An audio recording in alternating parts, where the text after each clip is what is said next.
Magandang araw sa ating lahat. Bago natin panoorin si Brother Eli Soriano, nakikiusap po ako na mag-like and share sa napapanood ninyong video. At sa hindi pa nagsasubscribe ay mag-subscribe na para lagi kayong ma-notify ng YouTube sa ating mga bagong upload na videos.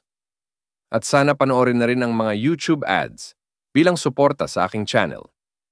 Halina at atin ang panoorin si Brother Eli Soriano sa segment na Itanong Mo Kay Soriano.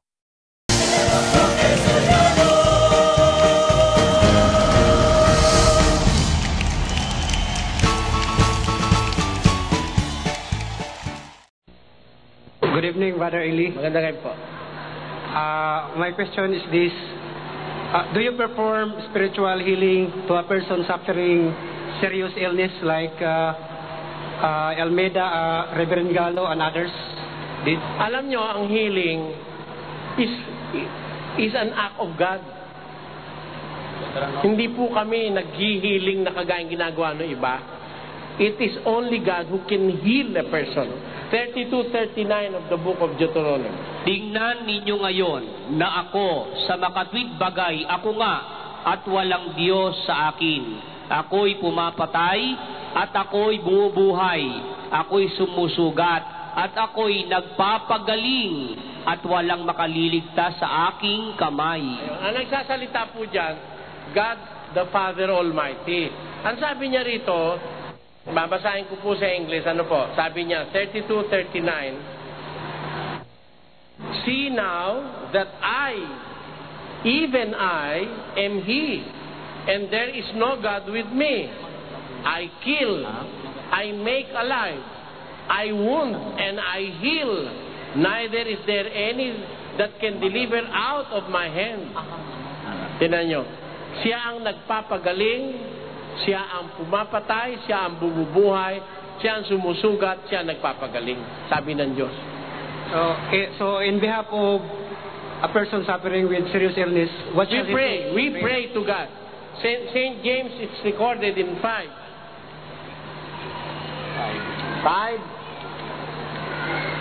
May sakit baga ang sino man sa inyo. Ipatawag niya ang mga matanda sa iglesia at ipanalangin nila siya. Napahira nila ng langis sa pangalan ng Panginoon. At ang panalangin ng pananampalataya ay magliligtas sa may sakit. Ayun, kung merong may sakit, ipanalangin. Salamat po. Salamat din po. Itong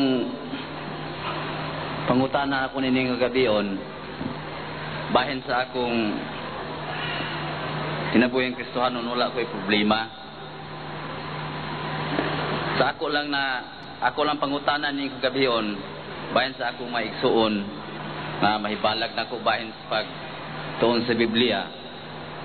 Gusto na ko maibanggit usab ni Brother Eli Soriano. Ang sabi daw nila, sa Biblia, mayroon daw mababasa nga mayroong purgatorio. Ikadalawang pangutana ko, itong nabasa mo ganina, bakit ba nga, saan ba kayo nakakuha ng impormasyon nga, sabi mo kanina nga, galing daw sa Vatican na, bakit walang langit, walang impyerno?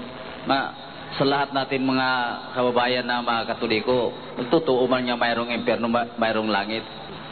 Gusto lang nila nga kung totoo yun, magbigay daw ka ng mga, ano ba?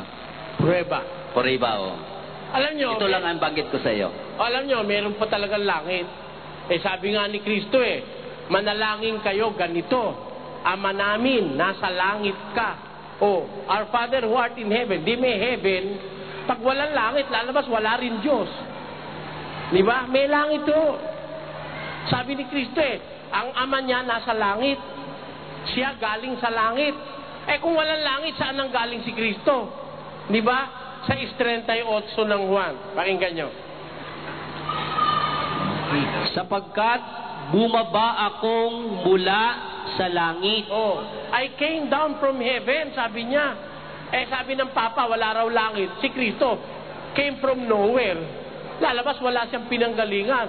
May langit po talaga. Kaya nga nung magturo siyang manalangin ng tao, manalangin kayo ganito, Ama namin, nasa langit ka. Our Father who art in heaven. May langit po. Nagtataka nga ako sa Papa sa Roma, ba't sinabing walang langit eh? O ngayon, yung sinasabi nyo, meron daw mababasang purgatorio sa Biblia. Wala po. Papaputol ako ng leeg pag nakabasa kayo. Wala. Walang purgatorio. Wala po yun. Gusto na ako malaman, Brother Eli, doon daw sa Sirach, yung Bible natin, 66 ba lang, ano? Sa kanila daw, kumpleto. Mabasa daw sa Sirach na mayroong purgatorio. Wala po. Wala? I guarantee you, wala. Meron ho ako nun eh. Papasahin natin. Di yan. Yung Catholic Bible. Ito yung sinasabi nyo eh. Oh. Yung Catholic Bible, the Latin Vulgate. 72 books ito. Walang purgatorio rito kahit isa. Wala ho. Huwag kayong maniwala sa hearsay. See it for yourself. Read it for yourself. Kagaya ng ginawa ko. I read it. Kaya I am sure when I say, walang purgatorio. Kahit sa Bibliang Katoliko, wala. Sinasabi ko rin niya sa kanila, Brother Eli, na kung mayroong mabanggit sa Biblia nga mayroong purgatorio, sinabi ko sila, babalik ako sa Katoliko. Wala po. Totoo pala nga. Yung... Matatapos na mundo, wala kayong mababasang purgatorio sa Biblia. Wala po yun. Salamat, Brother Eli. Salamat din po. Po, yung ba, nilikha ng Diyos ang tao, lalaki at babae. Paano yung mga baklang at tomboy din sa ating mundo? Ano ba yung kaloob din ba ng Diyos yun o ayon yun sa nangyari sa kanilang kapaligiran? Magmula nung sila ipagsilang, nagkaroon sila ng damdamin ng yung lalaki, nagkakaroon ng damdamin ng babae. Yung babae, nagkakaroon ng damdamin ng lalaki. Ano po yun? Kasi nabanggit nyo yung isa sa programa nyo sa TV, na ang mga yun ay likari ng Diyos. Hindi? Likari ng Diyos. Opo. Wala naman hong taong hindi ang Diyos ang lumikha. Bali magiging apat po tayo, lalaki, babae. Hindi bakla, ho. tomboy. Kasi classified po yung bakla na lalaki rin. Ayan nga. Classified naman yung tomboy na babae rin. Kaya lang sa Biblia, meron nung ganitong pangungusap. Sa 6 ng unang Korinto, versikulo 9, patuloy. O hindi baga ninyo nalalaman na ang mga liko ay hindi magsisipagmana ng kaharian ng Diyos.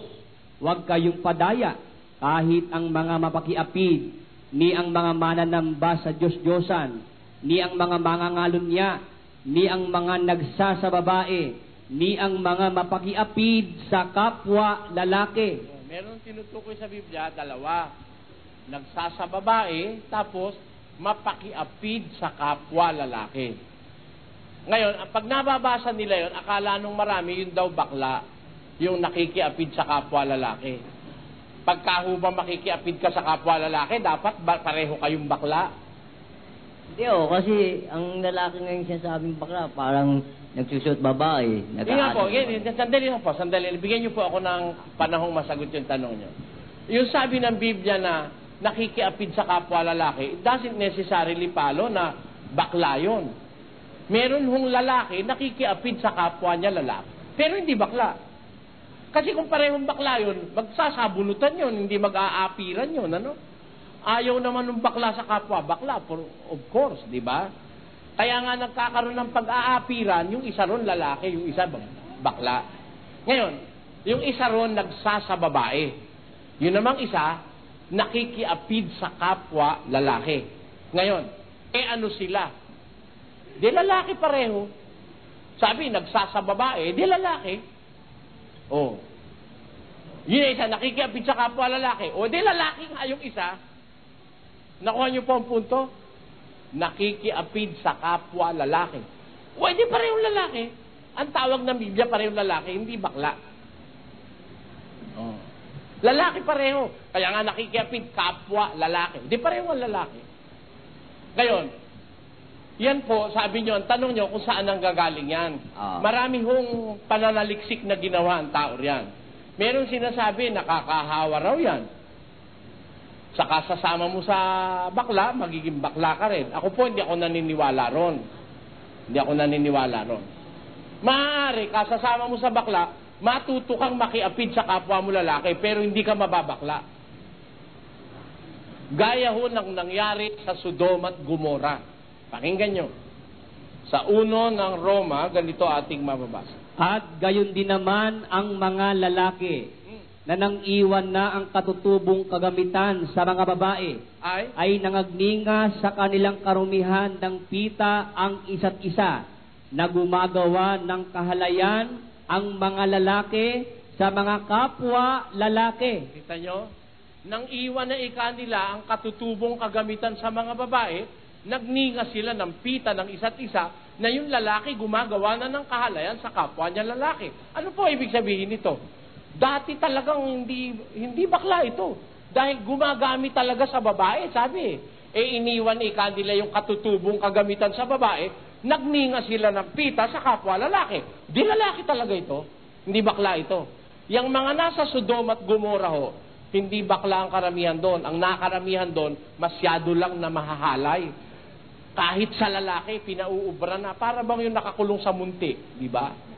Kung siguro sabik na sabik sa babae, pag napasok yung preso raw na medyo maputi-puti, pagtutulong-tulungan, kakawawa ka ron. Oh. Ay, alam talaga yun, kaya lang nagpaparao sa kapwa lalaki dahil may mahalay na pitang daladala. Ngayon, ang pinanggagalingan po niyang sinasabi nila na ang paliwanag ng siyensya, those are accidents of nature. Para hong mutation, ano? Ang mutation tinatawag yung wala sa course ng DNA. Kasi ang tao may DNA. Yung parents to offsprings ruled by the DNA, yung pagpapasa ng mga traits, mga characters, at mga kung ano-anong characteristics na ipapasa. Halimbawa, ang magulang ay maitim, the DNA is responsible na para yung pagiging itim ng magulang mapasa dun sa anak. But sometimes, there are accidents in nature na yung isang maitim na ama nagkakaanak ng maputi. Meron ho kasing mutation tinatawag. Ngayon, parang ganon, kinukumpara ko ron yung pagkakaroon ng bakla at ng tomboy. Naturally, ang tao ho, pag ipinaglihis at yan, meron na ho siyang dalawang klase ng hormones. Hormones, hindi mormons ha, hormones. Yung estrogen at saka yung, ano nga yung isa? Help me please yung mga doktor. Yung isa estrogen, yung isa testosterone. Yung testosterone, yun ho ang hormone na nagdidetermine kung lalaki ka. Yung estrogen naman, yun na nagdidetermine kung babae ka. Kaya, ang isang bata hong ipanganganak, parehong meron nun. Kung alin ang makakalamang, halimbawa, nakalamang yung estrogen, magiging babae yon. Kung nakalamang naman yung testosterone, magiging lalaki yon. Kung minsan, nagkakaroon ng aksidente sa nature. Parang ganito. Baka sabihin nyo, ano aksidente, Mr. Soriano? Meron ba may aksidente? O, di ba? Meron magkapatid kambal, magkadikitan tiyan. Hindi ba dapat yun sa normal, dapat hiwalayan tiyan? Nagka-aksidente, magkadikit sila. Di ba? Minsan, ang inaasahan mong panganganak mo, isa lang, ikalabas-labas, 7. Sobra yun. Aksidente rin yun. Dahil naturally, hindi naman tayo baboy. Naturally, ang tao nanganganak lang ng isa. Pero, because of some changes, or shall we say, accidents in nature, nagkakaanak ka 3, kuminsan kambal, kuminsan Siamese twins, kuminsan 2 ulo, isa lang ang katawan, kuminsan 4 ang paa, isa lang ang katawan, kuminsan puro kamay, walang paa. Ganon. Nakakita na po kasi ako Nagulat nga ako nandun ako sa maraming tao, dumadaan akong ganon. Bigla, malaki boses, Mr. Soriano, I'm glad to see you, na magtatanong ko ako. Luminga ako, wala. Yung pala, maliit yan, taong nakaupo. Pinaglihi sa alimango. Talagang ano lang siya, isang bulto lang na malaking ganon. May maliit na kamay at may maliit na paa, pero malaking bulto ng taong puro taot ulo. Nagulat akong ganon buti hindi ako nagpahalata dahil malaki boss niya, Mr. Soriano, lumingon ako, wala yung pala yung nakaupo, andito. Yun mga taong ganon. Tao rin yun. Gawa rin ng Panginoon Diyos yun eh. Kaya nabuhay yun, pinahintulot ng Diyos. Pero, meron silang mga kuminsan mga, shall we say, abnormal physical conditions. Merong hindi normal. Ganun din ho yung pagkakaroon ng bakla at ng tomboy. Minsan, nakaporma ng lalaki, nakaporma na, nasa tiyan. Dumami yata yung estrogen. Kaya paglabas, bali ang balakang. Diba? Minsan naman, nakaporma ng babae, nadami yata yung testosterone. Ay, kita mo, babaeng, gaganon. Ang tawag nila rin yata T-bird. Di ba, no? May mga bata rin yun. Di ba? Naging tomboy. Yan ho ang sinasabi ng siyensya. Pero sa Biblia ho, hindi ganon. Bagaman hindi laban ng siyensya sa Biblia po hindi ganon. Ang sabi sa Biblia ay ang tao, lahat ng gawa ng Diyos yan. Bakit merong ganon? Pagka naging tomboy ka ba, ibig sabihin, hindi ka na tao, hindi ka na gawa ng Diyos, impyerno ka na? No. Pagka mabakla ka, hindi ka na pwedeng maligtas, dahil bali ang balakang mo, hindi ka na makakarating sa langit. Pakinggan nyo, sa isang talata ng unang Korinto, ulitin po natin, 6:9, patuloy. O hindi ba ganinyo nalalaman na ang mga liko ay hindi magsisipagmana ng kaharian ng Diyos? Huwag kayong padaya. Tandaan nyo, ang terminolohiya ng Biblia rito, mga liko. Liko. Alam nyo yung liko, pwede bang maituwid yun? Pwede ho ba yung liko maituwid? Palagi ko pwede. Diba? Sabi, huwag kayong padaya. Di nyo ba alam na ang mga liko ay hindi magmamana ng kaharian ng Diyos? Huwag kayong padaya kahit ang mga mapakiapid. Yung mapakiapid. Alam niyo po yung mapakiapid, mga kapatid? Yung iba-iba ang kabit. May asawa na, mukha pa na iba. Mapakiapid yon. Sino pa ang kapareho nung mapakiapid? Ni ang mga mananamba sa Diyos-Diyosan. Yung sumasamba sa Diyos-Diyosan, pareho lang siya nung nakikiapid Likurin ang tawag sa kanya ng Diyos Tuloy. Ni ang mga mangangalon niya. Yung mga mangangalon niya, likurin yon. Sino pa? Ni ang mga nagsasababae. Ni ang mga mapakiapid sa kapwa lalaki. Ni ang mga magnanakaw. Ni ang mga masasakim. Ni ang mga manglalasing. Ni ang mga mapagtungayaw. Ni ang mga manglulupig ay hindi magmamana ng kaharian ng Diyos. Hindi pala pwedeng makarating sa langit yung mga liko, mga manlulupig, mga ngalon niya, nagsasababae, mapakiapid sa kapwa lalaki, masakim, mga manlulupig, manlalasing. Magkakagrado ho yan ng kasalanan Liko ang tawag ng Biblia. Pero hindi pala makakarating sa langit. May paraan ba para makarating? Tuloy ang basa. At ganyan ang mga ilan sa inyo. Sabi ni Pablo sa mga unang Kristiyano, ganyan ang iba sa inyo. Datapwa. Ngunit nangahugasan na kayo. Ngunit binanal na kayo. Ngunit inaring ganap na kayo. Pwede naman palang hugasan yun. No? Ganyan kayo, sabi ni Pablo, yung iba sa inyo, mga mangalo niya, mga manamba sa Diyos, magnanakaw, manlalasing, mapakiapid sa kapwa lalaki. Ganyan ang ilan sa inyo. Ngunit, binanal na kayo. Ngunit, nangahugasan na kayo. Inaring ganap na kayo. You are justified. You are sanctified. You are washed. Nahugasan na kayo. Kailan ho nangyayaring mahugasan yung kasamaan ng tao? Para mula sa pagiging liko, makarating siya sa langit. Kasi kung mananatili kang liko, hindi ka makakarating sa langit. Mahugasan ka. Ano ho ba yung hugas? Pakinggan nyo. 22:16. At ngayon, bakit ka tumitigil? Magtindig ka, at ikaw ay magbautismo, at hugasan mo ang iyong mga kasalanan. Kaya naiko-correct po sa bautismo yon. Sa bautismo, bilang tanda ng pagbabalik loob sa Diyos, nahuhugasan ng kasalanan. Pero, pagka binotismoan ka, hindi ay ibig sabihin binotismoan ka na iba na ang pagkatao mo. Ikaw pa rin yun. Kaya lang, yung kasalanan iiwan mo na. Hindi ka nagagawa ng masama. Maaaring boses babae ka pa rin. Ano?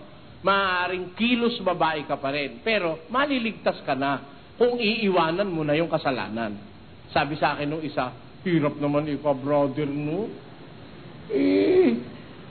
Mababago ko pa ba yung sarili ko? Hindi ko naman pinapabago Hindi ko naman pinapabago sa'yo Ang pagbabaguhin lang natin, yung asal mo at ugali mo. Iiwan mo na kasalanan, wag mo nang isasama. Halimbawa, dati kang lalabas dyan sa luneta, nakakularete at saka naka-jeans at naglalagay ka ng padding. Wag na. Kasi pagka pinanatili mo yon, masama ka lalabas, liko. Impyerno talaga tuloy mo ron. 22:5 ng Deuteronomy. Ang babae ay huwag mananamit ng nauukol sa lalaki. Ni ang lalaki ay magsusuot ng pananamit ng babae. Bakit? Sapagkat sino bang gumagawa ng mga bagay na ito ay karumal-dumal sa Panginoon mong Diyos. Karumal-dumal pala yung lalaking nakasuot babae at yung babae nakasuot lalaki. Karumal-dumal. Kaya, pag halimbawa, lalaki ka, magli-lipstick ka, tapos magsusuot ka rin ng alapilita na mahabang-mahaba, pero ang biyak hanggang dito. At saka ka display doon sa luneta, impyerno talaga ang destino mo yun. Dahil, sabi sa Biblia, karumal-dumal sa Diyos. Pero kung halimbawa, nabotismo ka, iniwan mo na yung mga kasalanan mo.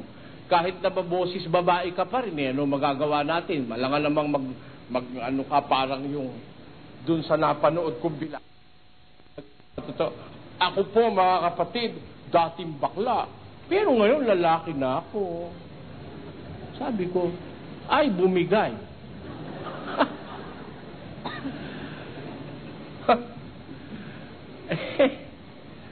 Puro plastic ang karamihan tao ngayon Be yourself. There's nothing wrong being yourself. Wala ka naman dapat na ikahiya Bakit? Bakla ka. Ano, ikakahiya mo kung di ka naman gumagawa ng kasalanan, di ka nakikiapid sa kapwa mo lalaki. Pareho ka lang naman ng dating kalonyero na nakikiapid at mga manlalasing at mga manlulupig. Pareho lang kayo ng grado ng kalikuan nagbago ka na. O ano, ikahihiya mo. Ba, duling ka. Ba't ka mahiya? O di titigan mo silang talagang, nambigay ng Diyos sa akin. At yan na mga duling at mga special yan. Bakit special? Tingnan nyo kayo't mga diretso tingin nyo. Diba? Diretso mata nyo. Kayo ang pangkaraniwan. Yung duling, mabibihira yun. Kaya yun ang special. Diba? Ba't ka mahiya? Duling ka talaga. Kapintasan ba ng taong maging duling? Sa harap ng Diyos, ang pagiging bulag at pagiging duling ay hindi kapintasan. Basa. Pakinggan nyo sa 9 ni Juan. Ganito ating mabasa. At sa pagdaraan niya, ay nakita niya ang isang lalaking bulag mula sa kanyang kapanganakan. At itinanong sa kanya ng kanyang mga alagad na nagsasabi, Rabi, sino ang nagkasala? Ang taong ito o ang kanyang mga magulang upang siya ipanganak na bulag? Sumagot si Jesus, hindi dahil sa ang taong ito'y nagkasala, ni ang kanyang mga magulang man, kundi upang mahayag sa kanya ang mga gawa ng Diyos. Para maihayag ang gawa ng Diyos, marunong siyang gumawa ng bulag. Marunong siyang gumawa ng duling. Tamo, ang versatility ng Diyos, marunong siya at walang makakatutol sa kanya. Kaya kahit bulag ka, may pag-asa ka. Ang Diyos ang gumawa ng bulag ka di ba? May pag-asa ka. Sa kabila ng pagiging bulag, makakakita ka rin ng liwanag. Halimbawa, duling ka, didiretso rin yan pagdating ng araw. Biyaan mo pagtawanan ka ng mga walang kaisipan ngayon. Ngayon, ang mga tao, pagka bulag at saka duling, pinagtatawanan Pinagtatawanan yung bulag. Pinagtatawanan yung kuba. Pinagtatawanan yung duling. Pinagtatawanan yung may mga depekto o kapintasang pisikal. Mali po yun. Bakit? Pare-pareho lang naman tayong tao Pare-pareho lang. Ang tao naman, maganda lang sa paningin mo. Pero dun sa gumawa, pare-pareho lang yan. Di ba? Para sa gumawa, Lahat ng ginawa niya maganda. O katunayan, ito. Tanungin mo nanay mo kung sino ang pinakamaganda sa buong mundo. Ay, yung anak tiwari kang ilong kung ipagheli. Memina ang bunso, ang ganda-ganda ng anak. Tamo, tiwari kang ilong noon. Tanungin mo yung nanay niya at maganda yun. Ako, nanay ko lang ang nagsabing maganda ako lalaki. Hindi ba? Nanay ko kasi yun. Lalo na yung Diyos na gumawa, dahil hindi naman ang nanay mo gumawa sa'yo. Kung ang Diyos ang gumawa, maganda sa kanya yung kanyang ginawa. Pinagtatawanan ng iba. Kaya pag halimbawa, may nakita ka may depektong tao, huwag mong pagtatawanan. Ha? Gawa ng Diyos lahat yan Cada nota que el viento murmura, cada rayo de luz en el sol, cada flor en la verde llanura es un himno, la gloria de Dios. Es un mundo, un lira sublime que modula en un eterna canción. Si suspira, si canta o si gime, siempre, siempre, la gloria de Dios. Ayan ang sabi ni Rizal. Lahat ng yan, nagpapakilala ng kaluwalhatian ng Diyos. It's note that the wind murmurs, its ray of light from the sun, its flower in the green meadows teaches us the glory of God. Cada nota que el viento murmura, cada rayo de luz en el sol, cada flor en la verde llanura, es un himno, la gloria de Dios. Nagpapakita ng versatility at ng kapangyarihan ng Diyos ang lahat-lahat ng kanyang nilikha. Walang pangit para sa kanya. Sa tao, meron tayong pamantayan ng maganda. Pag sumali ka nga sa Miss Universe, susukatin pa pati bewang mo Pati rito, susukatan. Kaya ang ating next candidate is standing 5'7 and a half, 37, 21, 48. Napalaki naman yatang masyado yun. Ganon. Sinusukat yan. Sa pamantayan ng tao, hindi ka mananalo pag ganon ang sukat mo, no? Halimbawa, ang sukat mo, 37, 37, 37. Ibig sabihin nun malako Coca-Cola ingkan ka. Ayun, hindi ka mananalo. Pangit ka sa paningin ng tao. Pero para sa Diyos, mataba ka, payat ka, o sexy ka, o ikaw mataas, o kaya pandak, unano ka na, o kaya duling ka, bulag ka, tomboy ka, bakla ka, tao ka, nilikha ka niya. And there is a reserved place for you in heaven kung magbabago ka lang. Yun ang ating paniniwala. Po sa inyong lahat. Ang unang tanong ko po, Mr. Soriano, dahil yung tungkol ko sa libro ng Muslim, yung Quran, sa aking palagay, wala naman akong narinig sa inyo na paliwanag tungkol dito, liban sa pagbanggit sa mga Muslim o pangalan ng Muslim. Ngayon, ako na lang po ay magtatanong tungkol dito. Ang libro pong ito ay nahati nila sa tatlo. Ang una, o yung Quran, yung purely na salita ng Diyos nilang si Allah. Pangalawa, yung mga salita ng mga propeta ni Allah. At ang pangatlo, yung mga writers of the prophets of God or of Allah. Now, doon sa libro sa una, yung Quran. Aaminin nyo ba sa mga taong ito nakikinig na ang Quran, magmulang i-translate hanggang ngayon, ay walang, yung una, yung salita ni Allah, tatlo yung binanggit ko, yung mga purely na the words of Allah. Inaamin nyo ba na ito, simula nung nilimbag o i-translate, magmula noon hanggang ngayon, ay walang ibinawas at walang idinagdag? Hindi ho. Hindi totoo yan. Hindi nyo alam ang Quran pagka ganyan. May revision yan. And I will prove that to you. Yun ang po ang tanong. Dahil po sa dalawang katalungan ito at wala naman ako diskusyon, tinatanggap ko po ang sagot nyo. Ngayon, sa pangalawa, tama ho ba yung pagkakarinig ko sa sinabi nyo sa Espiritu na the Spirit begots flesh and never a flesh begots Spirit? Hindi ko ganun ang sabi ko. Kaya nga po ang tinatanong ko kayo. espiritu, nakagagawa ng laman. Pero ang laman, At yung laman na ginawa ng espiritu, nanganganak. So much so, yung espiritu pwedeng manganak. Dahil kung yung laman na ginawa ng espiritu, pwedeng manganak, yung pang espiritong gumawa sa laman ang hindi pwedeng manganak. Yun ang sinabi ko. so kaya nga ho, yung laman ho, hindi pwedeng makagawa ng espiritu. Hindi pwede. Okay. Ang laman hindi pwedeng makagawa ng espiritu. Ngunit Mr. Soriano, kayo rin ang nagsabi kanina na ang pera ay nakagawa ng espiritu.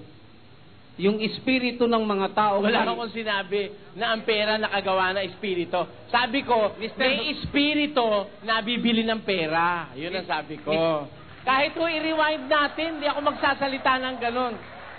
I am well composed and I am well myself. Hindi ako talo sila sa sinasabi ko. Mr. Soriano, ako po ay hindi pa tapos at wala akong sinasabi na sinabi niyong gumawa. Yun na sinabi niyo ngayon eh. Kaya nga tinutulang ko eh. Mr. Soriano, pinipremesa ko. Kaya itinutuwid ko. Ang sabi ko sa inyo, wala akong sinabing gano'n. Kundi sabi ko, may espiritu na bibili ng pera. Hindi po. Mr. Soriano, buti pa po patapusin muna natin yung aking sige po. Yeah. Ang premesa kasi natin, ang laman ay hindi nakakagawa ng espiritu. Wala akong sinabi dun sa umpisa ng salita ko ng paliwanag na kayo ang may sabi nito. Kundi, sa inyong paliwanag, lumalabas ang laman ay nakagawa ng espiritu. Hindi kayo nagsabi. Pero dahil sa mga binanggit nyong kataga, lumalabas ang laman ay nakagawa ng espiritu. Hindi ko sinasabing kayo nagsabi. Kaya nga lang, sa mga binanggit nyong mga kataga, lumalabas, nagpapahiwatig na ang laman nakagawa ng espiritu. Sa ganitong paraan, ang ibig ko sabihin, ang sabi nyo, ang isang taong mahilig sa pera ay may espiritu ng pera. Ang pera ay gawa ng tao. At ang tao ay laman. Yun ang ibig ko sabihin. Dahil binanggit nyo yung pera at nang banggit kayo na ang mahilig sa pera ay isang espiritu ng mga mahilig sa pera, lumalabas, ang pera ay gawa ng tao, ng laman. So kung dahil sa ginawa ng taong laman, ang pera ay nag-create ng isang espiritu ayon sa inyo, so lumalabas ang laman nakagawa ng espiritu. Hindi ko sinasabing kayo. Palagay ko hindi nyo ako naintindihan. Ganito sabi ko, meron tao sobrang matakaw sa pera. Kaya may espiritu siya ng pagiging matakaw sa pera. Yung pera ginagawa, pero yung espiritu ng pagkamatakaw sa pera, hindi yung ginagawa yun. Pero saan mo yung sumulpot?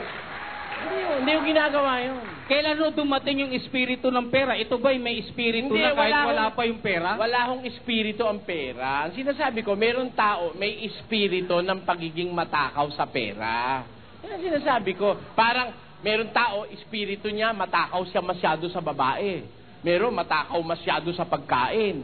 Yung espiritu ng katakawan sa anumang bagay, hindi ginagawa ng tao yun. Yun ay sumasapi sa kanya. Yun. Yun ang ayon sa Biblia. Thank you, Mr. Maraming salamat po. Tatanong ko po kung anong magiging katungkulan sa Diyos ng mga taong naligtas na pagkatapos gunawin na ang mundo. Pagka po ginunaw na mundo? Ginunaw na mo, tapos na po. Yung mga naligtas, ano pong katungkulan ng... Alam nyo, yung mga maliligtas, pagka ginunaw na mundo, natural, wala na sila dito sa mundo dahil ginunaw na mundo. Nandun sila ngayon sa tinatawag sa Bibliang bagong langit at bagong lupa. No? Pakinggan nyo muna sa 21. At nakita ko ang isang bagong langit at ang isang bagong lupa, sapagkat ang unang langit at ang unang lupa ay naparam at ang dagat ay wala na. Ayun.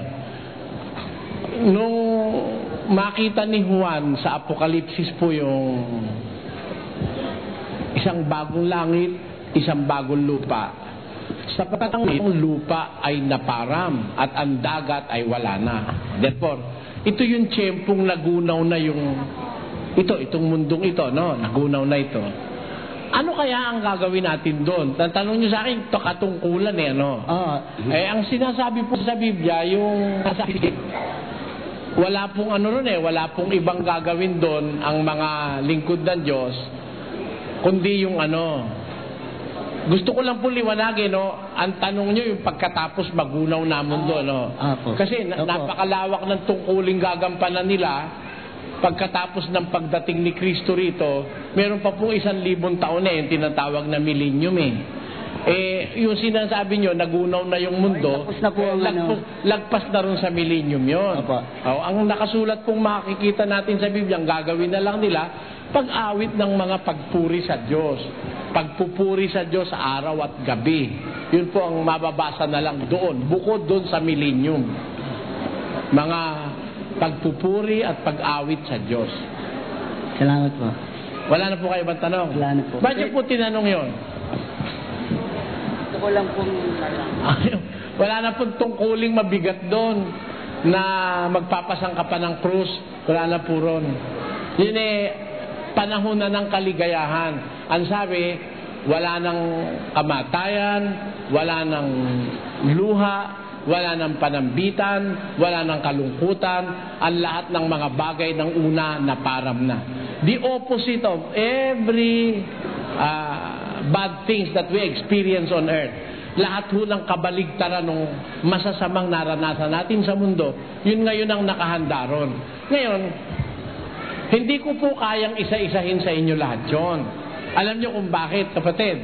Pakinggan nyo sa unang Korinto 2, versikulo 9. Tatapwat gaya ng nasusulat, ang mga bagay na hindi nakita ng mata, at ni narinig ng tainga, ni hindi pumasok sa puso ng tao, anumang mga bagay na inihanda ng Diyos sa kanila, na nangagsisiibig sa Kanya. Meron po palang nakahanda ang Diyos para sa umiibig sa Kanya.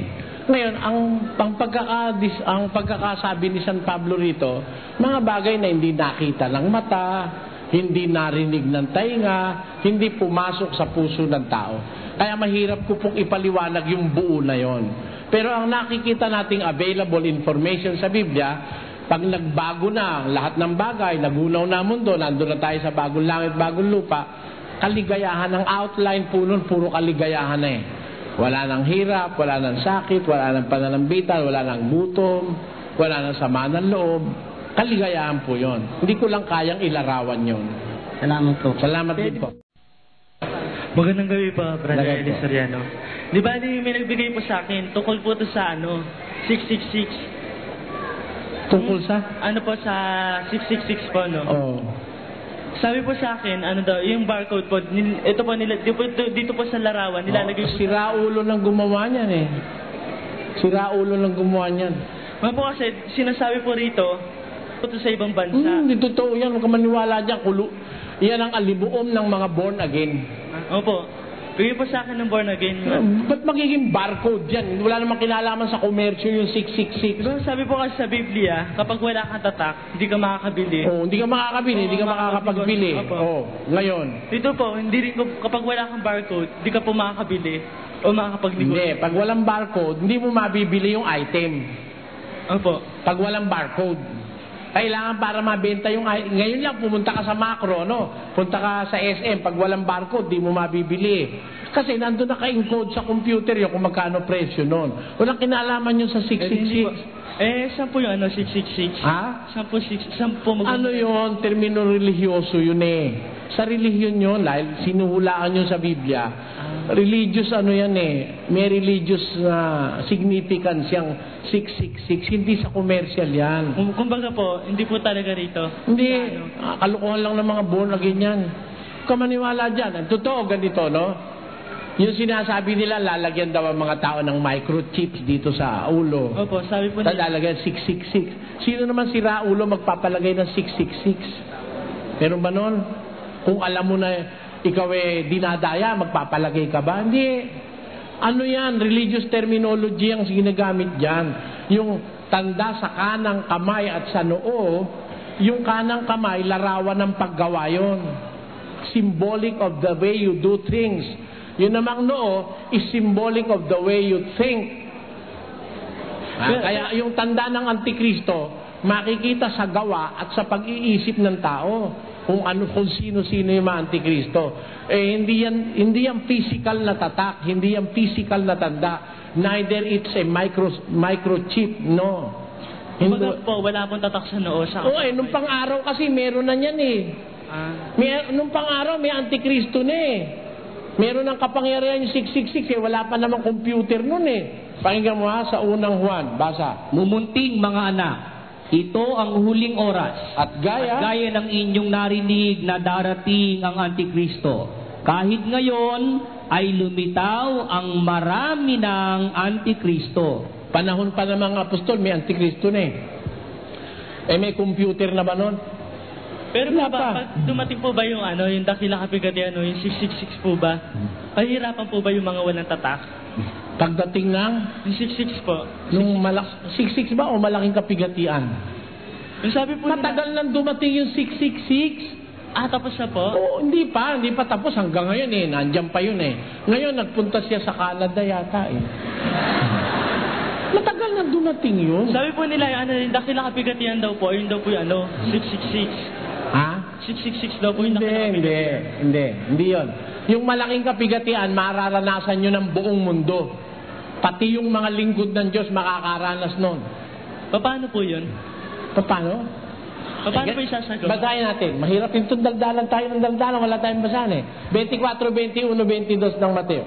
Sapagkat kung magkagayoy, magkakaroon ng malaking kapighatian na ang gayoy di pa nangyayari buhat sa pasimula ng sanglibutan hanggang ngayon at hindi na mangyayari kailanman. At malibang paikliin ang mga araw na yaon ay walang lamang makakaligtas. Datapwat dahil sa mga hirang ay paiikliin ang mga araw na yaon. Ayun. Yung mga araw na yon na sinutukoy ni Kristo, darating yung malaking kapighatian na kailan may hindi pa nangyari buhat ng magkaroon ng sanlibutan. This is an unprecedented event in the history of humankind. Wala pang ganung pangyayari. Napakahirap nung pangyayari na yon. At yun, di na mauulit-uli yun dahil minsan lang mangyayari yon bago dumating si Kristo. Malapit na po ba yun? Malapit na yun. Nag-umpisa na nga yun eh. Papunta na tayo dun sa event na yun. Nag-umpisa, 24:8. Tatapwat ang lahat ng mga bagay na ito ay siyang pasimula ng kahirapan. Pag may nakita kang mga bagay na sinasabi ni Kristo, ito na ang pasimula ng kahirapan. Alin yung mga bagay na yon? Tuloy. At makakarinig kayo ng mga digmaan at mga alingaw ng mga digmaan. Ingatan ninyo na huwag kayong maglumihanan sapagkat kinakailangang ito'y mangyari datapwat hindi pa ang wakas. Bakit hindi pa ang wakas? Ano pa susunod?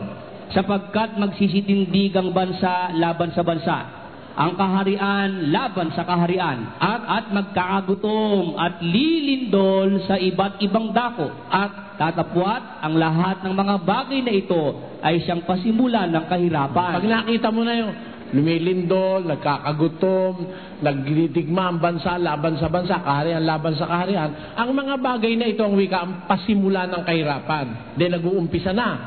Yan ang ating panahon, umpisa na. Papunta na doon. All roads are leading to the great tribulation and that will be the end. Tungkol po ito kay Kristo, no? Sabi po nila, si Kristo, itinalaga na raw buhat na itataga sa libutan. Itinalaga? Na mamatay sa krus po. Itinalagang mamatay sa krus, buhat ng itataga sa libutan. Wala sa Biblia yun. Po kasi yung sinasabi daw po sa Pedro, sa unang Pedro po ba yun? Yung nakilala daw po yung dugo ni Kristo, buhat na itataga sa libutan. Paano po yun? Hindi ganun ang termino eh. Hindi ganun iho eh. Hindi ganun. Mabuti sana tiniyak mo kung anong talata yun eh. Sa unang Pedro po yata yun eh. Yung dugo ng kordero? Opo. Sino ba? Kundi ng mahalagang dugo, gaya ng sa korderong walang kapintasan at walang dungis, sa makapit bagay ang dugo ni Kristo na nakilala nga ng una bago itinatag ang sanglibutan. Ano ibig sabihin doon ngayon ng sinasabi sa'yo ng born again? Yung sabi daw po, yung dugo daw po ni Kristo, nakilala na, buhat na itatagas sa libutan. Oh, ngayon? Ngayon? Ibig ba na sabihin, si Kristo po raw po, pinalaga na raw. Hindi gano'n. Mali. Tanungin mo nakilala na bago itinatagas sa libutan. Alin sa libutan yon? Di ba po yung sanlibutan ito? Hindi. Hindi gano'n. Maraming kahulugan ng sanlibutan sa Biblia, iho. Kasi ang Diyos ganito Nung lalangin niya lahat ng bagay, napakabuti. 1:31 ng Henesis, di ba? Pakinggan mo, basahin natin. At nakita ng Diyos ang lahat ng kanyang nilikha at narito napakabuti. May impyerno ba nun? May parusa ba nun? Wala. Yun ang plan A Ang plan A ng Diyos, huwag kayong kakain. Sa araw na kumain kayo, walang pagsalang kayo'y mamamatay. Ibig sabihin, there are two pa na mabuhay ang tao na walang hanggan o mamatay kung lalabag. Hindi naman lalabag, kailangan ba si Kristo? Ano po yung sanlibutan na tinutukoy? Yun ang tanong doon. Sa ibang araw na natin pag-uusapan yun. Mapupulot yun Sa ibang araw na yun. Bubulong ko na lang sa'yo. Sa Biblia ba ho yung tunay na mangangaral, maganda yung kamay niya? Maganda ang kamay? Aha. Oo. Kasi yung maganda kamay niya hindi mo batayin yung kamay ko. Eto, basahin natin, Gis 17. Gis 17.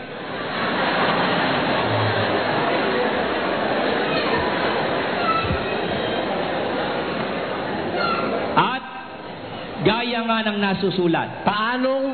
Paano silang magsisipangaral kung hindi sila mga sinugo? Gaya nga ng nasusulat.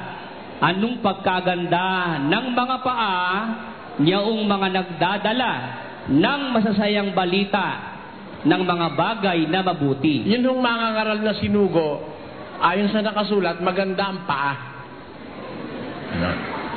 Ngayon, tanong nyo sa akin, maganda rin ba ang kamay ng mga ngaral ng Diyos? Hindi ko alam na sa akin yung ipapatungkol Kaya ako sinabi, oho. Kasi ganito yon, ang logic nung ganito. Kung yung paa maganda, mas maganda kamay nun. Hindi ba? Ngayon, ano ibig sabihin nun? Kung yung paa po kasi larawan ng paglakad yun Yung mga ngaral na sa Diyos, maganda kung lumakad. Maganda rin kung gumawa. Kasi alam nyo, yung mga ngaral na sa Diyos, ang kamay nun larawan ng paggawa Ngayon, ano ang sabi ng Biblia kung alimbawa ang mga ngaral sa Diyos, ano ba ang nasa kanyang kamay? Pakinggan nyo sa Ecclesiastes. Ang puso ng pantas na tao ay nasa kanyang kanang kamay. Nyo, ang puso ng pantas na tao nasa kanyang kanang kamay. Pagka tayo nagpa-flag ceremony, yung kanang kamay nilalagay sa puso. Yun ang paniwala ng mga walang malay sa Biblia. Hindi yung kamay ang dapat mo ilagay sa puso. Yung puso ang dapat mo ilagay sa kamay. Yun ang nasa Biblia. Kaya ang puso ng pantas na tao nasa kanyang kanang kamay. Ang ibig sabihin nun, yung kanang kamay, larawan ng paggawa yun, ang taong pantas, kung gumawa, kasama ang kanyang puso. Isinasa puso niya ang kanyang paggawa. Pakinggan nyo sa 6:6 ng Efeso. Hindi ang paglilingkod sa paningin na gaya ng pagbibigay lugod sa mga tao, kundi bagkus gaya ng mga alipin ni Kristo na ginagawa mula sa puso ang kalooban ng Diyos. Tanyo, kung gumawa ang tao ng Diyos, may galing sa puso. Yun ang kahulugan ng ang puso nasa kanang kamay. Kasi yung kanang kamay, larawan po yun ng paggawa. Kaya sabi ni Kristo, kung ang kanang kamay mo makakapagpatisod sa'yo, putulin mo. Alin ang puputulin mo ito? Hindi. Kung ano yung ginagawa niyang masama, yun ang puputulin mo. Halimbawa, nagnanakaw siya, putulin mo yung pagnanakaw. Colossus 3:5. Patayin nga ninyo ang inyong mga sangkap ng katawang nangasa ibabaw ng lupa. Alin yung papatayin mo? Pakikiapin, karumihan, masamang pita, masasamang nasa at kasakiman. Ayon. Yung mga sangkap ng ating katawang nasa ibabaw ng lupa, ipinapapatay. Karumihan, kasakiman, masamang nasa, masamang pita, yun ang ipinapaputol, ipinapapatay.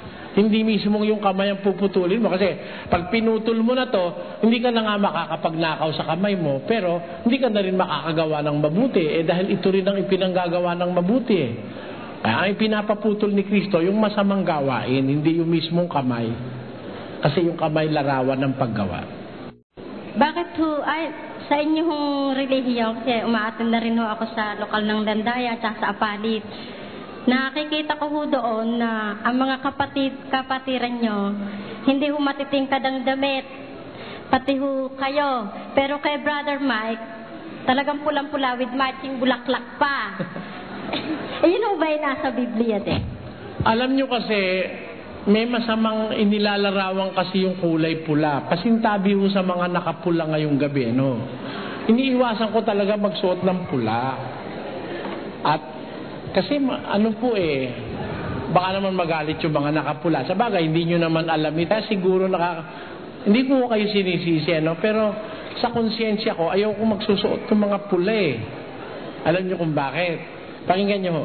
Sa 1:18 ng Isayas. Magsiparito kayo ngayon, at tayo'y magkatwiranan, sabi ng Panginoon. Bagaman ang inyong mga kasalanan ay maging tila mapula, ay magiging mapuputi na parang niebe.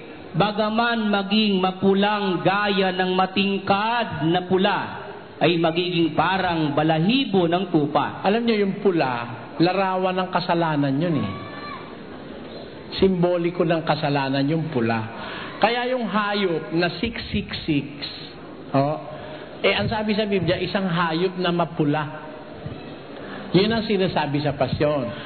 Lalo sa hayop na tanan, na kaniyang napagmasdan, katakot-takot matingnan,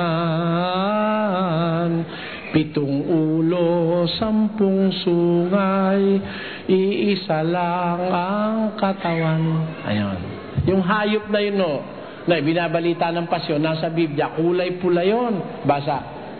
At ang ibang tanda ay nakita sa langit.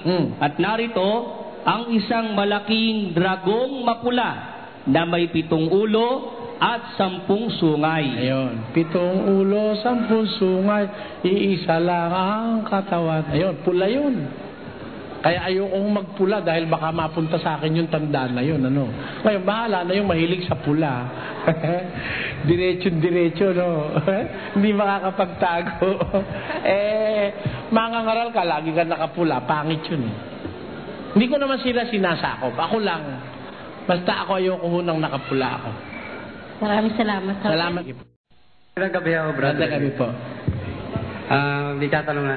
Ayon daw sa Biblia, ang kaluluwa ho at espiritu ay isa. Hindi isa yun. Pakinggan nyo sa 4:12 ng Hebreo. Sapagkat ang salita ng Diyos ay buhay at mabisa at matalas kaysa alinmang tabak na may 2 talim at bumabaon hanggang sa paghihiwalay ng kaluluwa at espiritu. Tanyo, yung kaluluwa at espiritu, pinaghihiwala yun ang salita ng Diyos. Bakit hindi siya rin yun? Ano ang ibig sabihin ng espiritu? Yung espiritu, yung galing sa Diyos na buhay. Espiritu ng buhay. Yung kaluluwa, yun yung kabuuan ng tao. Andun na yung senses, yung faculties, yung intelligence, yung katawan, andun na lahat. Tingnan sabi sa 2:7 ng Henesis. At nilalang ng Panginoong Diyos ang tao sa alabok ng lupa at hiningahan ang kanyang mga butas ng ilong ng hininga ng buhay. At ang tao ay naging kaluluwang buhay. Alin yung tinutukoy na kaluluwa? Nilalang ng Diyos ang tao sa lupa. Pinormahan na. Ngayon may forma na, hiningahan sa butas ng ilong ng hininga ng buhay. At ang tao, yung tao mismong nilalang sa lupa, naging kaluluwang buhay. and man became a living soul. Kaya ang tinatawag na soul mismo, the entirety of the being of a man. Yun ang tinatawag na soul. Yung kabuuan ng iyong pagkatao. Ibig sabihin, di ang tao ay pag natutulog nananaginip. Ano ba? Ang tao pagka natutulog na nananaginip o nangangarap, ano kaya yun? Espiritu o kaluluwa? Hindi po. Ang panaginip po, bunga ng kaisipan ng tao yon. Pakinggan nyo sa Ecclesiastes. Ang panaginip ay dumarating sapagkat sa karamihan ng mga panaginip ay may kawalang kabuluhan. Sapagkat ang panaginip ay dumarating sa karamihan ng gawain. Ayun, minsan sa karamihan ng gawain ng tao, dumarating ang panaginip. Kung ano yung lagi mong ginagawa, naiisip mo, it is the ano po yan isang pangyayaring nagaganap sa ating subconscious mind.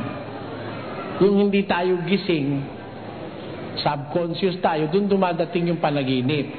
Iba naman po yung pangitain. Ang tao naman, pagka namamangitain, kagaya ng sabi sa Biblia, yung vision, gising ka nun.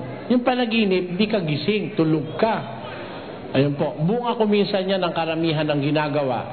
Yung lagi mong ginagawa, lagi mong iniisip, yun ang napapanaginipan mo. Yun po ang nangyayari.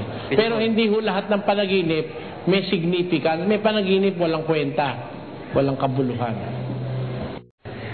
Ano daw ang pinagkaiba nung sa oras ng katotohanan? Bago kayo, doon sa inyong programa, di ba? Bago yung inyo munang 4 watts yung oras ng katotohanan. Ang pagkakaiba ng dalawang programa? Hindi, yung nakadrawing doon sa 4 watts ay building. Doon sa inyo yung daang may hayop. Yung may... yung background mo ba?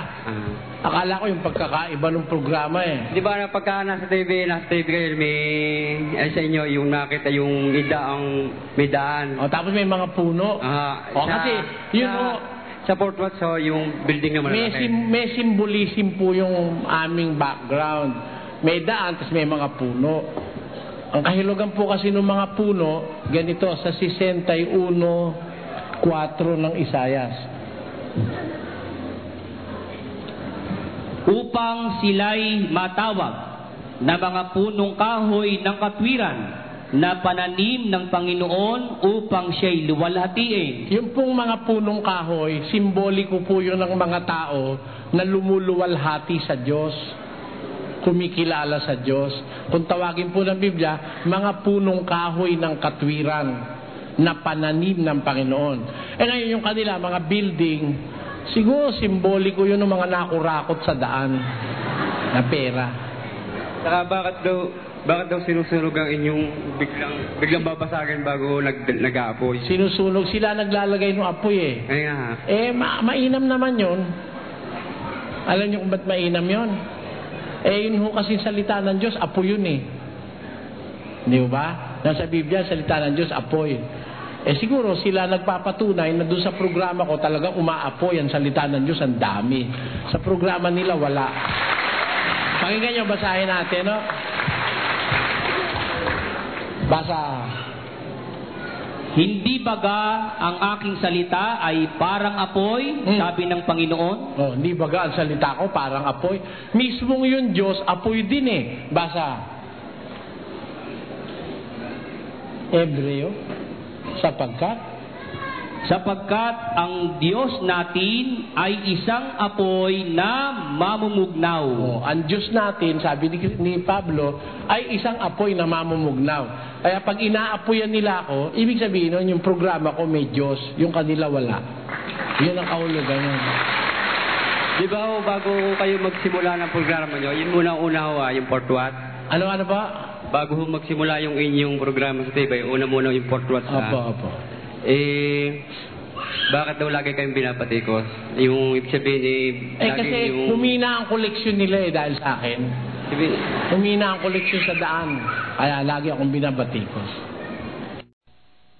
Good evening po. Magandang gabi po. Sa mga tao na nandito, good evening po. mayroon po akong dalawang katanungan. Yung pong isa, gusto ko pong malaman yung opinion ninyo tungkol sa euthanasia.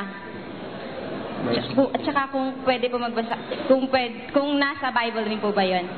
Alam mo, ano yun eh, may kapasidad na ngayon ng taong magawa yun, ano? Because of modern technology in medicine. Pero nung araw, no choice sila eh. Pero merong ganitong diwa sa Biblia. Pag ang tao hirap na sa sakit, ang utos ng Diyos sa kawikaan, pakinggan mo ha. Bigyan mo ng matapang na inumin siya na handang manaw. Pag ang tao papanaw na, wala ng pag-asa, sabi ng Diyos, bigyan mo ng matapang na inumin, yung alak. Kasi, it serves as a tranquilizer. Nakapagbabawas ng sakit na nararamdaman yung alak. Nung panahon na yun, yun lang ang available. Ngayon, meron mga ibang available na drugs to ease the pain of a suffering patient. Ano? Meron mga sedatives, kung ano-anong kung ano-anong mga gamot. No? Pero wala naman sinabi ron, patayin mo. Ang sabi lang, to ease the pain, bigyan mo ng matapang na inumin, siyang nakahandang manaw. Ito yun. Kaya wala tayong mababasang diwa ng pagpatay just for the sake of mercy, sabihin nila. Wala yun. Doon po sa pangalawa kong tanong, yung pong sa kapalaran ng tao, kung po ba yung kapalaran ng tao ay nakatalaga na? Kasi sabi niyo po kanina, binigyan tayo ng Diyos ng free will. Oo. Tatanong ko lang po kung yung... Hindi, ikaw ang gagawa ng kapalaran mo. Hindi po siya yung nakatalaga. Hindi po yung sinasabi ang Diyos nila. pag-ibig. Kung anong gusto mong gawin, kung mabuti gusto mo, papayagan ka niya. Pero kung gusto mo naman sumuway, pwede rin. Kaya, you are the architect of your future. Pakinggan mo ha, 16:9 ng Kawikaan. Ang puso ng tao ay kumakatha ng kanyang lakad. Ngunit ang Panginoon ang nagtutuwid ng kanyang mga hakbang. Ang puso ng tao ang kumakatha ng kanyang lakad. The heart of a man plans his ways, but it is the Lord that directs his path. You are given the freedom to plan your ways. Kaya huwag mo sabihin na ang kapalaran mo dependent sa Diyos. No. Ikaw din ang may pag nakita ng Diyos na ikaw ay nakahandang sumunod sa Kanya, then and there, He will direct your path. Doon siya makikialam. Pag ang desisyon mo sa buhay, sumunod sa Diyos, tutulungan Kanya. Pero kung gusto mo namang magpakasama-sama, nasa sayo yun. Kasi gano'n lang paraan gano'n lang tawag doon, free choice or free will na bigay ng Diyos sa tao. Maraming salamat po. Magandang gabi po, Brother Eli. Tatanong ko lang po, bakit po ang mga salita ng Diyos sa Biblia ay matalinghaga? Matalinghaga ho yun sa hindi pinagkalooban.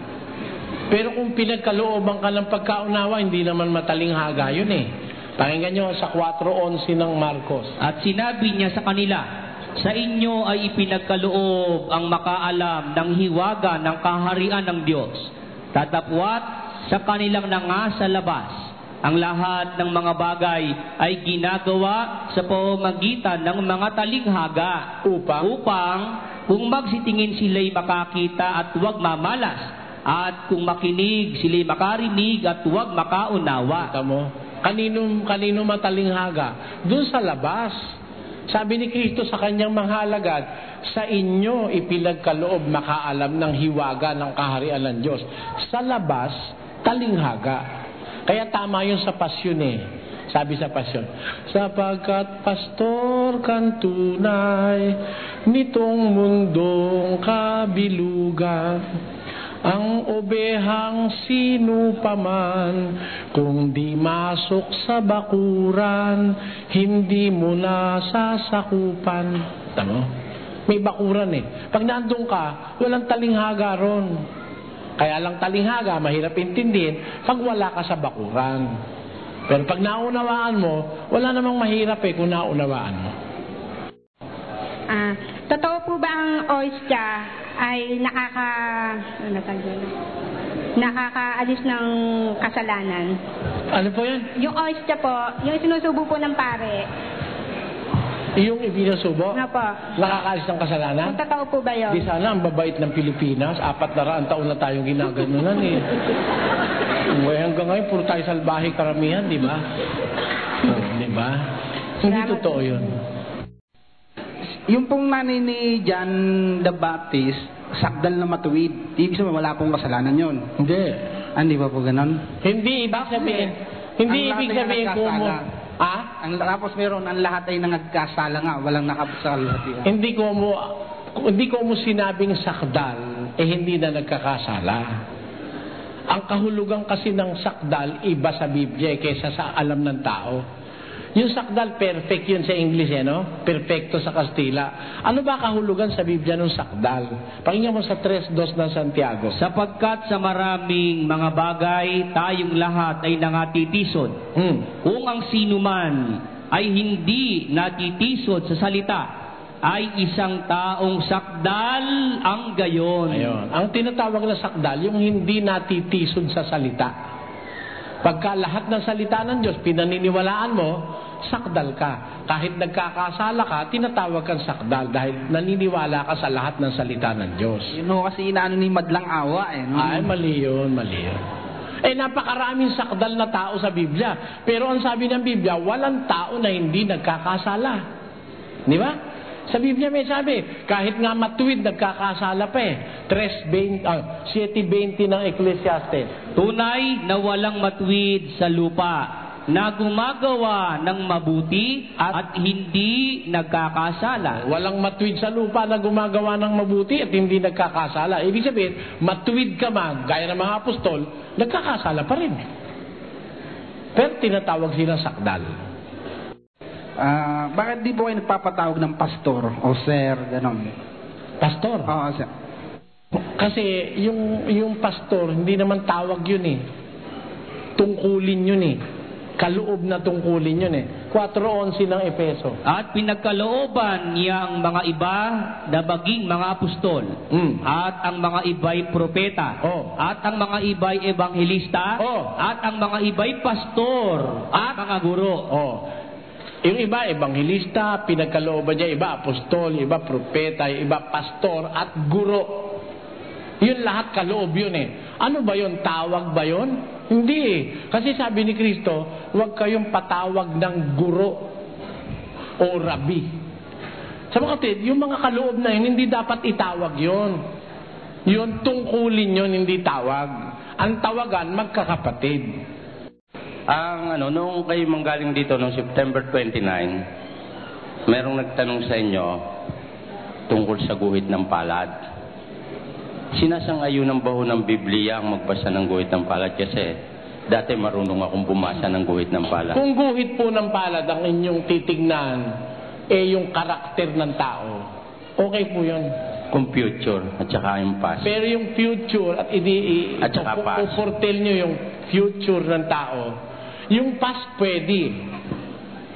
Pero yung sabi mo, yung future, hula-hulaan mo, lalabas po yun yung tinatawag sa Biblia na panghuhula, nakarumal-dumal sa Diyos. Pero ang manifestasyon po ng tao, kuminsan, kasi natatandaan ko po, nung panahon ni kapatid na Nicolas Perez, titignan niya yung batok ng babae, Sabi dun sa isang kapatid namin, pagtalikod ng babae, hoy, mag-isip-isip ka. Yan ba papangasawa mo? Mag-isip-isip ka. Hindi, wala naman sinabi, kundi mag-isip-isip. Pagkaalis ng tao, tanong ko, Kapatid Perez, bakit? Ba't niya sinabi mag-isip-isip? Naku, matapang ikaw yung babae na yun. Paano niyo nakita? Halika, tuturo ko sa'yo. Tinawag si kapatid na piring. Tingnan mo ikaw yan. Yun Yan, tandaan mo yan matapang yan. Ganun pala eh. Yung asawa niya kasi matapang eh. Pero yun scientific naman yung sa shape ng skull, sa ngayon sa phrenology, nakikilala karakter talaga ng tao sa shape ng kanyang bungo. Tama o yung kaya. Ngayon ang pinag-uusapan natin doon sa Palm Street. Opo. hindi kalugod-lugod sa Diyos yung magbasa ng mga guhit ng palad. O yung kung ano po mangyayari, kung magkakaasawa, kung yayaman, di po yun. Kundi, yung karakter ng taong mababasa ron. Yung karakter po. Basahin natin, 37. Tinatatakan niya ang kamay ng bawat tao. Tinatatakan niya ang kamay ng bawat tao upang maalaman ng lahat ng mga tao na kanyang nilalang. Merong kaalamang nababasa sa tatak ng Diyos sa kamay ng bawat tao. Actually ako, kung bumasa ako ng kamay, hindi lang ho yun dito pati sa likod Kasi ang nakalagay sa Biblia, kamay, hindi naman palad Tinatatakan niya ang kamay ng bawat tao. Kaya pati rito may mga senyas dyan kung anong karakter meron yung tao. Ngayon, nakukuha po yun siguro sa pag-aaral sa eksperyensya at sa malawak na kaalaman sa buhay ng tao. Pero hindi tayo masyadong nagpa-practice doon. Very seldom po. Kasi dati, nung hindi pa ako nagbabasa ng Biblia, naipa-practice ko yung pati yung sa card, mga nung magbasa na ako ng Biblia, inalis ako. Salamat sa Diyos, nagawa ng video po sa inyo yun. Kasi, bagamat ako hindi masyadong marunong ng Ingles, nagbabasa din ako ng Biblia ng Ingles, yung pinangangaral ng mga born again na rapture, hindi ko makita yon. Wala ko sa Biblia yun? Wala ko sa Biblia yung salitang rapture. Yung po kasing rapture, isang biglang pangyayari wala ko sa Biblia yon. Bagaman, doon sa pagparito ng ating Panginoon ay yung pag-agaw. Ang sabi po sa Biblia, aagawin Kaya doon nila kinukuha yung diwa ng salitang rapture, yung pag-agaw. Pero wala po sa Biblia yung rapture. Wala nga kasi lumalabas. Parang 2 beses paparito ang Panginoon, pangatlo na yung second coming niya doon sa kanilang mga aral. Ibang usapan po yan. Kasi ang aral na yun, maski si Priol, yun ang sinasabi nila, ukunin daw muna yung iglesia, kaya bago maghahari yung 6-6, ganun ang kanilang mga aral na Pero maliwanag yung sinasabi sa Mateo na ang manatili hanggang wakas. Ibig sabihin, daranas din ng kapighatian yung mga mananampalataya. Tama po yun. Tama po yun. Dadanas din ng kapighatian yung mga maliligtas. Wala pong duda ron. Wala akong duda doon. Pero yung sinasabi nilang kukunin muna sila, yung katarantaduhan yun? Katarantaduhan yun. Katarantaduhan yun. Tignan mo, katarantaduhan talaga. Magandang gabi po. Magandang gabi po. Salamat muna po sa Bible. Pero sana kayo po lagyan nyo ng signature nyo. First time ko magtanong sa inyo. Asan ba? Dala ko. Dala mo? First time ko magtanong sa inyo, first time ko makita kayo. Tunay na tao pala.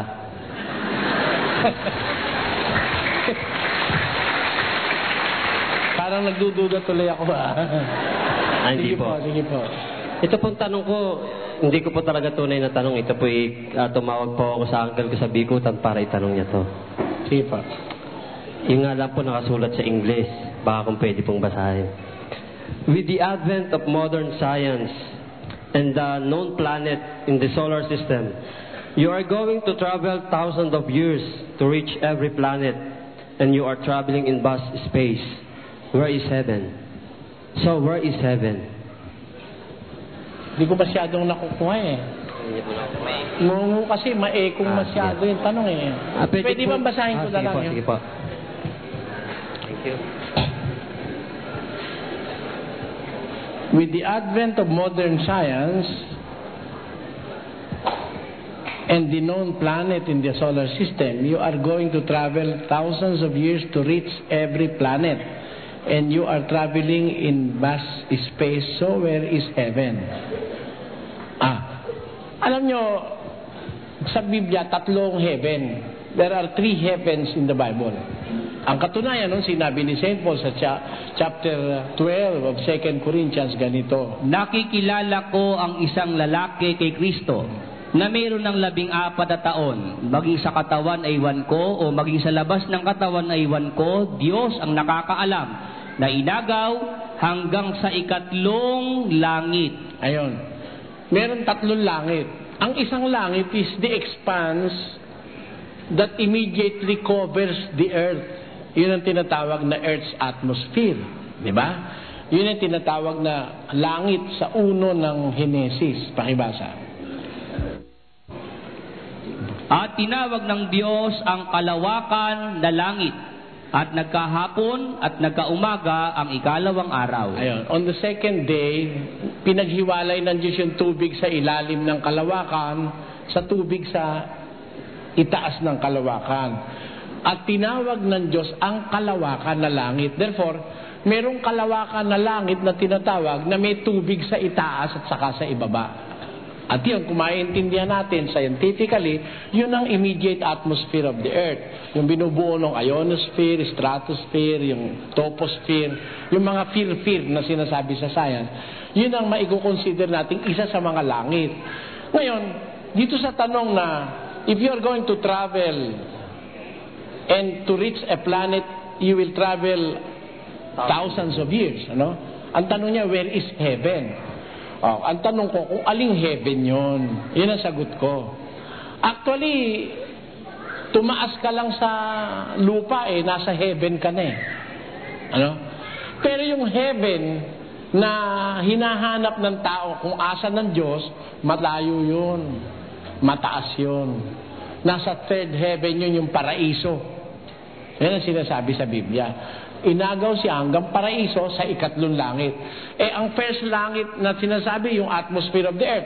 Tapos, ang second day, yung mga may galaxies na pagkalalayo.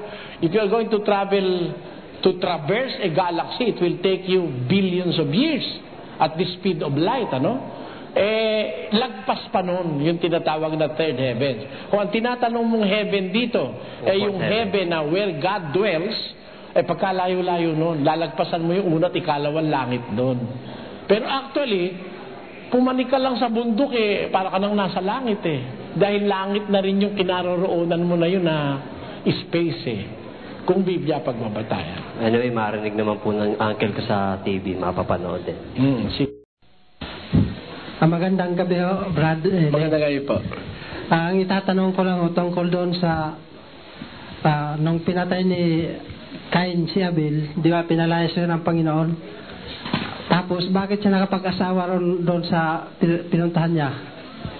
May babae ho kasi.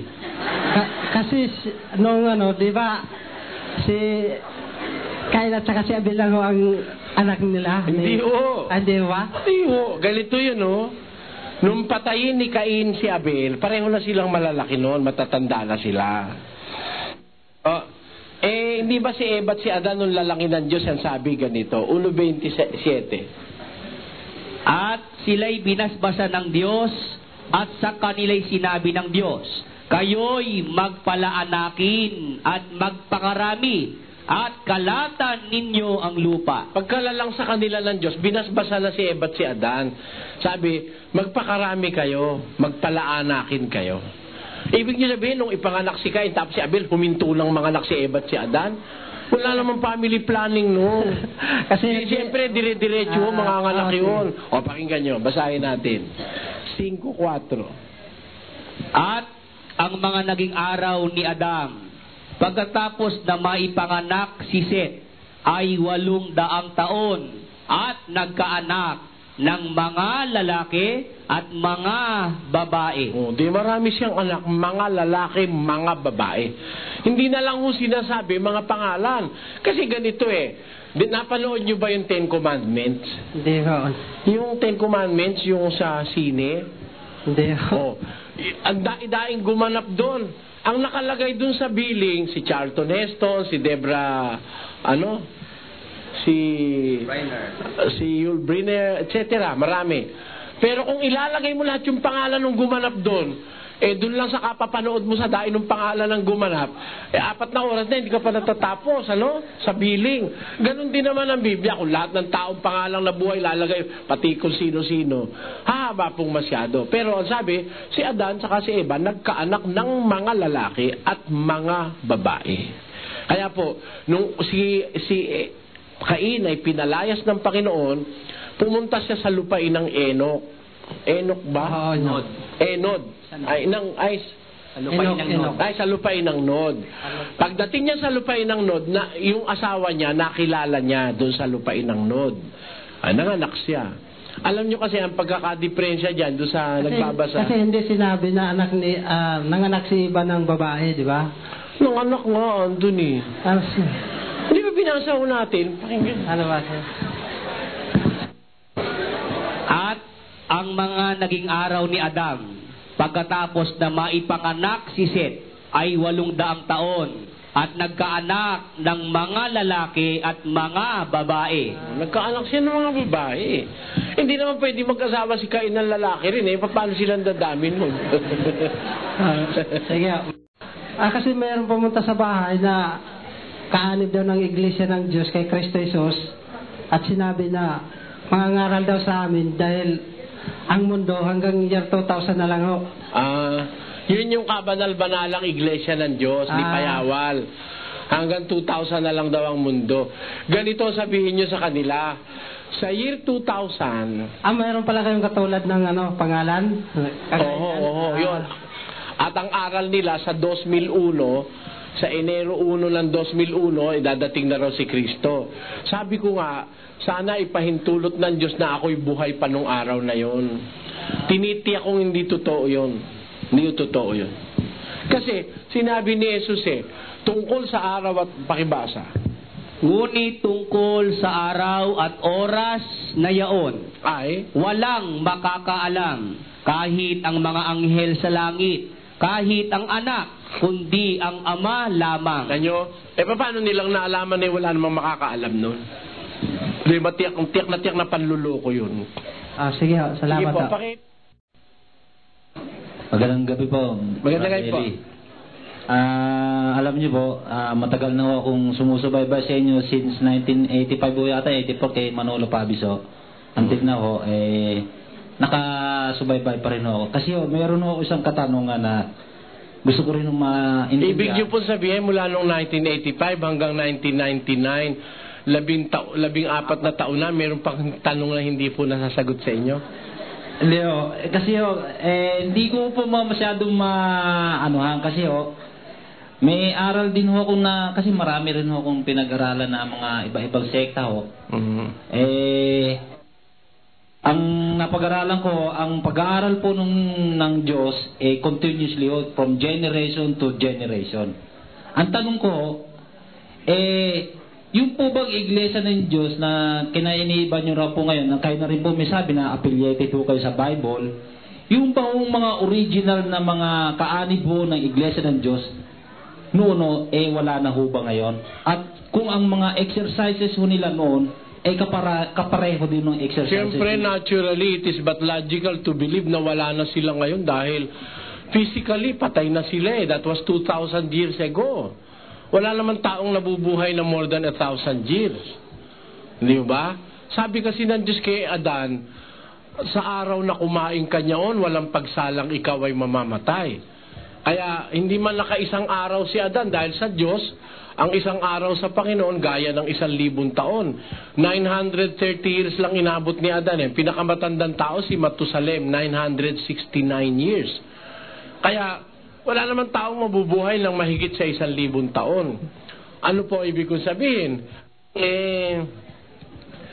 Natural, nung mag-umpisa ang Kristyanismo, year 1 AD. Mga 2,000 na po ngayon. Sinong buhay ngayon? Wala pong buhay, no? Natural. Ibig ko sabihin, yung kung wala hong natitira miski isang di nawawala po yung salita ng Diyos na siya ay lalagi sa sanlibutan hanggang sa katapusan ng panahon. Hindi po ganoon. Hindi po mawawala yun. Basahin po natin kung kanino sinabi yun. Kay Mateo.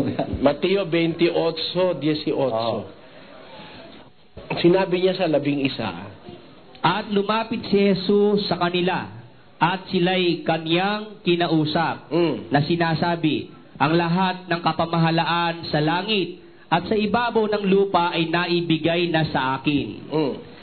Dahil dito magsiyaon nga kayo at gawin ninyong mga alagad ang lahat ng mga bansa na sila inyong bautismuhan sa pangalan ng Ama at ng Anak at ng Espiritu Santo, na ituro ninyo sa kanila na kanilang ganapin ang lahat ng mga bagay na iniutos ko sa inyo. At narito, ako'y sumasa inyong palagi hanggang sa katapusan ng sanglibutan. Kita nyo, sino po ang kausap dito? Itaas mo nga sa GC6. Tatapwat, nagsiparoon ang 11 alagad sa Galilea, sa bundok na sa kanila'y itinuro ni Jesus. Tuloy.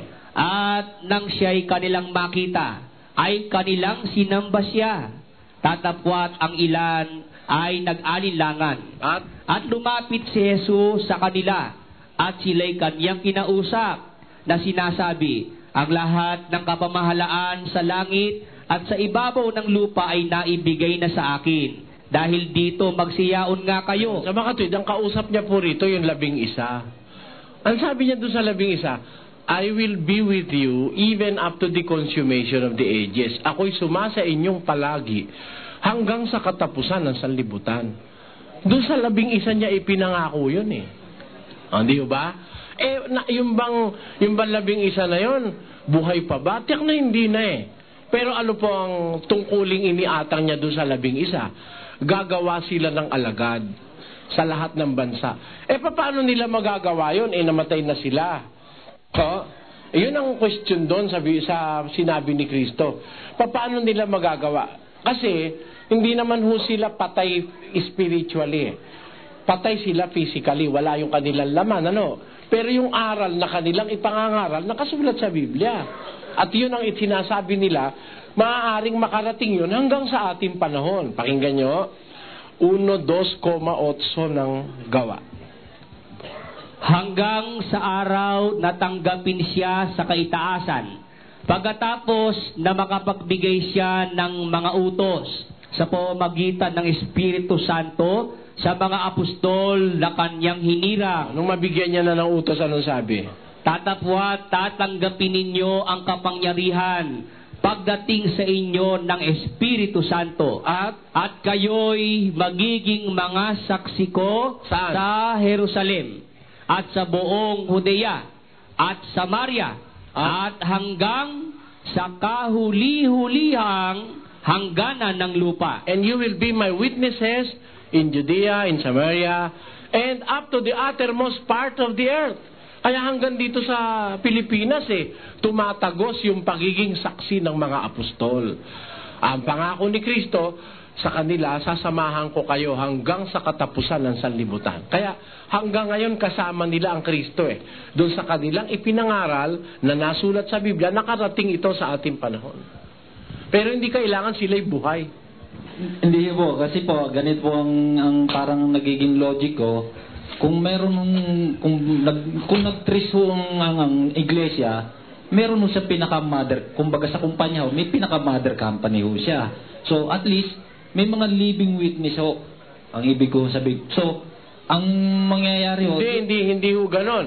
Analysis nyo lang yon, independent analysis nyo. Pero, if you're going to look at the Bible and take a second chance in digging deeper to the biblical prophecies, pakinggan nyo sa 8:11 ng Amos. Ganito mababasa. Narito, ang mga araw ay dumarating, sabi ng Panginoong Diyos, na ako'y magpapasapit ng kagutom sa lupain. Hindi kagutom sa tinapay o kauhawan man dahil sa tubig, kundi sa pagkarinig ng mga salita ng Panginoon. At sila'y magsisilaboy sa dagat, at mula sa hilagaan hanggang sa silanganan. Sila'y magsisitakbo ng paroot parito upang hanapin ang salita ng Panginoon at hindi masusumpungan. There will be a news blackout ayon sa prophecy. Magkakaroon ng blackout hahanapin ka sila ng salita ng Panginoon sa kaluluran, sa hilagaan, patakbo sila ng paroot parito, hahanapin nila, hindi nila masumpungan. Kaya nga sa Biblia po, hindi nyo maitatanggi, there were dark ages of human history, yung tinatawag na dark ages, na kung kailan there was a total blackout of God's word in the midst of the people. Kaya po ako naniniwala na yung salita na yon, hindi sinabi yon para sa iba pang tao, kundi isinabi yon sa mga apostol, I will be with you even up to the consummation of the ages, at yun magaganap sa pamamagitan ng kanilang salita o yung aral na itinuturo nila ito'y makakarating hanggang sa huling panahon, yung aral na itinuro ng mga apostol. Doon po natupad yun. Pero individual persons na sa bawat generation may buhay na ganon, wala akong nakakatiyak noon. Dahil not all happening in human history was recorded. Merong unrecorded history. May gap yan, tiyak na may gap. Para mag-speculate tayo that there really is a church that will go on from the founding in the time of Jesus Christ up to the end, wala hong ganun na sinasabi ang Biblia. Maraming salamat sa mga nanood at sa mga hindi nag-skip ng mga YouTube ads bilang suporta sa aking channel.